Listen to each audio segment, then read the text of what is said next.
امریکہ میں ایک شیعہ جوان پڑھنے گیا، دینی تعلیم اپنی پوری کر کے پھر گیا دنیاوی تعلیم کے کچھ مضامین پڑھنے کے لیے۔ یہ کہتے ہیں کہ میں جب امریکہ میں گیا تو وہاں پہ جب درس شروع ہوا، کلاس شروع ہوئی، پہلی کلاس جب ہوئی ہماری، تو استاد نے سب سے نام پوچھا، خود مجھ سے بھی پوچھا، میں نے بتایا میرا نام مثلا حیدر عباس ہے اور میں شیعہ مسلک سے تعلق رکھتا ہوں۔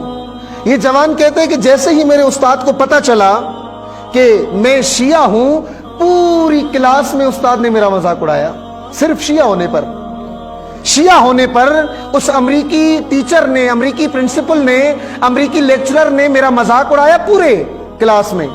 یہ جوان کہتے ہیں کہ مجھے اس وقت غصہ تو آیا، لیکن میں نے فی الحال برداشت کر لیا، اور پھر میں نے اگلے دن نہج البلاغہ انگلش ٹرانسلیشن میں، انگلش ترجمے میں نے لی، اور میں نے اسی استاد کو نہج البلاغہ تحفے میں دے دی۔ یہ جوان کہتے ہیں کہ 7-8 دن گزر گئے اور ہمارا استاد کلاس میں آتا تھا، درس پڑھاتا تھا، لیکن میرا کوئی نام بھی نہیں لیتا تھا اور اپنا درس پڑھا کے چلا جاتا تھا۔ کہتے ہیں کہ 8ویں یا 9ویں دن اس استاد نے مجھے اپنے کمرے میں بلایا۔ میں کمرے میں گیا تو استاد پیپر پڑھ رہے تھے، نیوز پیپر پڑھ رہے تھے، اخبار پڑھ رہے تھے۔ میں جیسے ہی دروازے سے اندر آیا تو اس نے سامنے اخبار رکھی اور کہا، علی حیدر، جانتے ہو آج اخبار میں کیا چھپا ہے؟ کہا جی میں نے نہیں پڑھی اخبار۔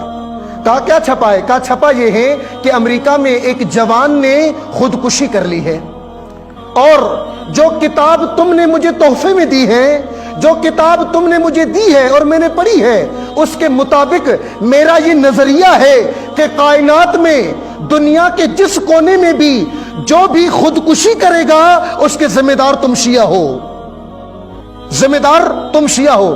تو یہ شاگرد کہتا ہے کہ جی میں سمجھا نہیں آپ کیا کہنا چاہ رہے ہیں۔ کہا اس لیے کہ علی جیسا امام تم نے اپنے پاس چھپا کے رکھا ہے، نہج البلاغہ جیسا عظیم منبع تم نے اپنی لائبریریوں میں دبا کے رکھا ہے، اپنے مدرسوں کی دیواروں میں نہج البلاغہ چھپا کے رکھا ہے، لوگوں کو نہیں بتایا۔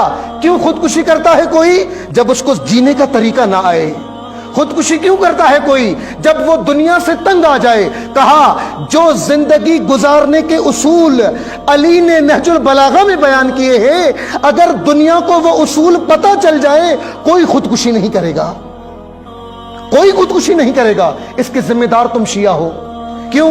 کیونکہ تم نے نہج البلاغہ جیسا عظیم منبع اپنے پاس چھپا کے رکھا ہے۔ بلکہ میں اس بات کو اور بڑھاؤں، کائنات میں جہاں بھی ظلم ہوگا ذمہ دار ہم شیعہ ہیں، کائنات میں جہاں پر بھی بے عدالتی ہوگی ذمہ دار ہم شیعہ ہیں، کائنات میں جہاں پر بھی کسی کی ناموس پہ حملہ ہوگا ذمہ دار ہم شیعہ ہیں۔ کیوں؟ کیونکہ ہم نے نہج البلاغہ لوگوں کو بتائی ہی نہیں بتائی۔ ہم نے علی کا تعارف کیسے کروایا؟ جشن میں کیک کاٹ کے۔ ہم نے علی کا تعارف کیسے کروایا؟ بھنگڑے ڈال کے۔ ہم نے علی کا تعارف کیسے کروایا؟ گانے کی دھنوں پہ منقبت بنا کے۔ یہ ہم نے علی کا تعارف کروایا۔ یہ نہج البلاغہ پوری دنیا میں عام کرنا ہمارا کام ہے۔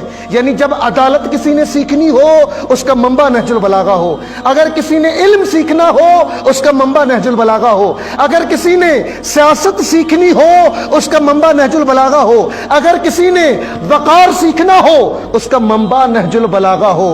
آپ کا کام ہے، شیعہ کی ذمہ داری ہے، شیعہ کی ذمہ داری ہے کہ آج علی ابن ابی طالب کی حقیقی شخصیت لوگوں کے سامنے متعارف کروائے، کہ جب عدالت بیان کرتے ہیں تو کہتے ہیں واللہ لو اعطیت اقالیم السبع بما تحت افلاقها الا ان اعصی اللہ علی نملۃ اسلبها جلب شعیرۃ ما فعلت۔